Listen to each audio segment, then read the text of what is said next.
Umapaw ng mga ilog at creek ang itinuturong dahilan sa pagbaha sa ilang bahagi ng NLEX kagabi. Hindi na raw kinaya ng kanilang pumping stations ang dami at bilis ng pagtaas ng tubig. May report si Ivan Mayrina.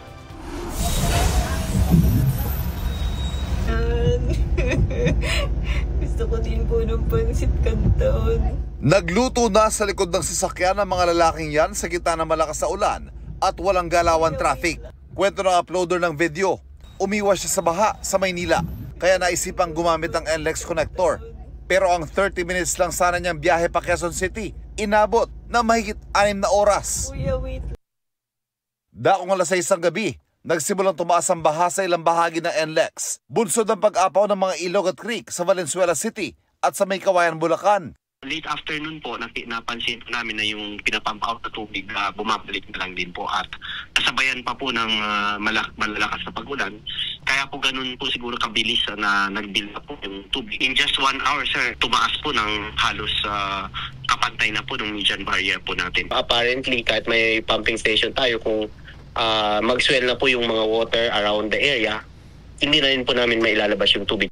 6:40 ng gabi isinara ang mga exit ng NLEX mula Ciudad de Victoria hanggang Balintawak at idineklarang not passable sa lahat ng uri ng sasakyan sa magkabilang direksyon sa bahagi ng Paso de Blas. Pauwi na sana ng Bataan si Baby Nick daw matapos sunduin ng OFW na apo nang maigpit sa baha. Pinasok ng tubig ang kanilang sasakyan na tuluyang tumirik. Nung na-traffic kami, medyo maliit pa yung tubig. Siguro hanggang dun sa may alapang, sa may gulong. So nung umuusad-usad ng konti, lumalaki. Nung napunta kami sa bandang gitna, eto na, lumaking bigla yung tubig, nanggagaling na rin dito yung tubig, pag ganun. Ano yung ginawa nyo kagabi nung tumaas yung baha? Nakuhot po kami, sir, nakakaluhot po kami ganyan, yung mga pasada po kami. Na-expect ko po, makakapagpahinga, makakasama po yung pamilya ko na masaya. Kaso hindi po, pag-uwi po, ganito po agad, walang pahinga.